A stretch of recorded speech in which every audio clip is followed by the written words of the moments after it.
کریم اما بعد فاعوذ باللہ من الشیطان الرجیم بسم اللہ الرحمن الرحیم عن عائشہ قالت ما اغبط احدا بحون موت وعد الذی حضرت ام المؤمنین امی عائشہ صدیقہ فرماتی ہیں کہ میں نے رسول اللہ صلی اللہ علیہ وسلم کی شدت موت دیکھنے کے بعد کسی کی آسانی موت پر رشک نہیں کرتی۔ اللہ اکبر۔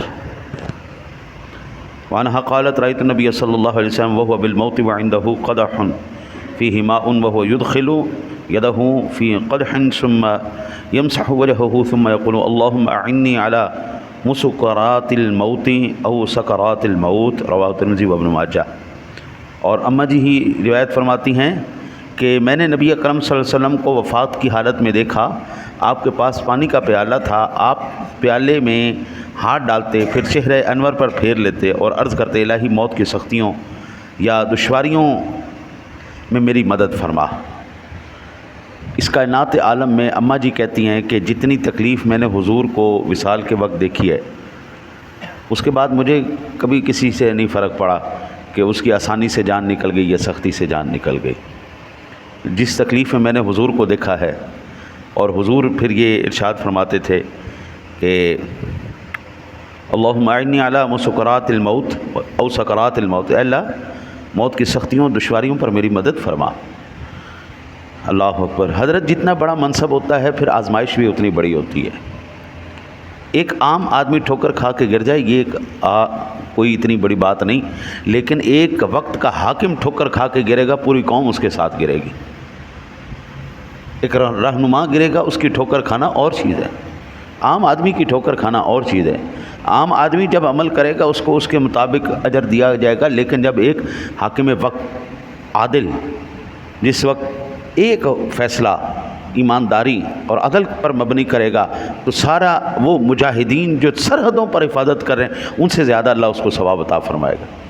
جتنا بڑا منصب ہوتا جائے گا پھر آزمائش بھی، تکلیفیں بھی، اور ساری معاملات پھر جو ہے اس کے اسی طرح بڑھتے چلے جائیں۔ اس کائنات میں سب سے بڑا منصب نبوت میں اللہ نے دیا تو میرے تیرے سونے نبی جناب محمد الرسول اللہ صلی اللہ علیہ وسلم کو عطا فرمایا۔ میرے سونے نبی کا جتنا بڑا مقام ہے نا قبلہ، پھر آزمائش بھی آقا جی کی اتنی بڑی تھی۔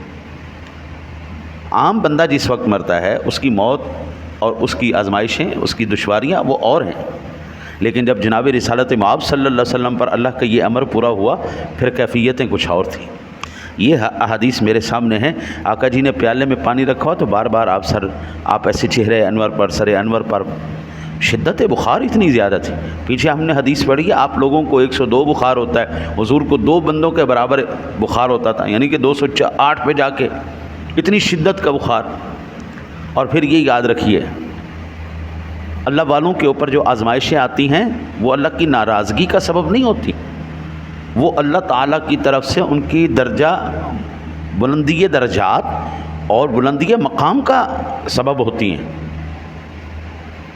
آدمی نیک ہو، پرہیزگار ہو، اللہ کا ولی ہو، دیکھیں نا جی قرآن کہتا ہے نا وجاءت سکرۃ الموت بالحق، بھئی موت کی سختیاں تو حق ہیں، حق ہے نہیں، وجاءت سکرۃ الموت بالحق۔ یہ نہیں ہو سکتا کہ اللہ نے حضرات انبیاء پر سب سے زیادہ نرمی کے ساتھ ان کی ارواح کو قبض فرمایا ہے۔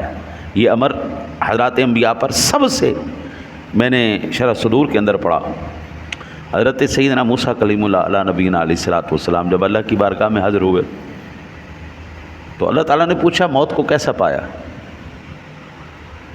تو حضرت موسیٰ علیہ السلام کہنے لگے اے اللہ میں نے موت کو ایسا پایا جیسا کسی زندہ جانور کے جسم سے کھال اتار لی جائے لیکن اس کو ذبح نہ کیا جائے، مارا نہ جائے، جو تکلیف وہ محسوس کرتا ہے نا جی مولا میں نے وہ محسوس کی۔ پھر آگے لکھتے ہیں موسیٰ موت کو کیسا پایا؟ عرض کی مولا جس طرح ایک پرندے کو پنجرے میں ڈال کے باہر سے تالا لگا دیا جائے، پھر اس کو بڑے سے ابلتے ہوئے تیل کے کڑھائی میں ڈال دیا جائے اور مکمل اس کو ڈبو دیا جائے، وہ کھولتا ہوا تیل کے اندر وہ پھڑکے تڑپے اور کوشش کرے اس پنجرے سے نکلنے کی، لیکن وہ پنجرے سے نکل نہیں سکتا کیونکہ تالا لگا ہوا ہے، اور وہ اس تیل سے بھی نہیں نکل سکتا کیونکہ پنجرہ تیل کے اندر موجود ہے۔ مولا جو وہ اس وقت وہ ایک عجیب سی کیفیت کے اندر مبتلا ہوتا ہے، میں نے موت کو ایسا پایا۔ یہ وجاء سکرۃ الموت بالحق، قرآن کہتا ہے بالکل یہ بات پکی ہے جناب، آزمائش ہونی، یہ نہیں کہ آپ اتنے بڑے مقام پر منصب پر فائز ہیں اور آپ کو تکلیف نہیں ہوگی، نہیں جناب، جتنا بڑا مقام ہوگا پھر آزمائش بھی اتنی بڑی ہوگی، پھر اللہ تعالیٰ اجر بھی اتنا بڑا ہی عطا فرماتا ہے۔ اگر حضور جناب رسالت مآب صلی اللہ علیہ وسلم پر اتنی تکلیفیں آئی ہیں، پریشانیاں آئی ہیں، آپ پر دکھ آئے ہیں، تو پھر اللہ نے محبوب خدا بھی تو بنایا ہے نا جی۔ قرآن کہتا ہے حضرت ابراہیم علیہ نبی علیہ الصلوۃ والسلام کے بارے میں، وَإِذِ ابْتَلَىٰ إِبْرَاهِيمَ رَبُّهُ بِكَلِمَاتٍ فَأَتَمَّهُنَّ قَالَ إِنِّي جَاعِلُكَ لِلنَّاسِ إِمَامًا، ہم نے ابراہیم علیہ السلام کی آزمائشیں کی، جب وہ اپنی آزمائشوں میں پورا اتر گئے تو پھر ہم نے فرمایا جب اب ہم نے آپ کو انسانیت کا امام بنا دیا۔ بھائی آزمائشیں، اس لیے جب کبھی تکلیف آئے نا پریشان نہ ہوا کرو، ٹینشن میں نہ لیا کرو، اس مالک کی مہربانی ہے، احسان فرما دیتا ہے، ہمارے گناہ بخشے جاتے ہیں۔ اللہ سے دعا ہے اللہ آپ کو مجھے عمل کی توفیق عطا فرمائے۔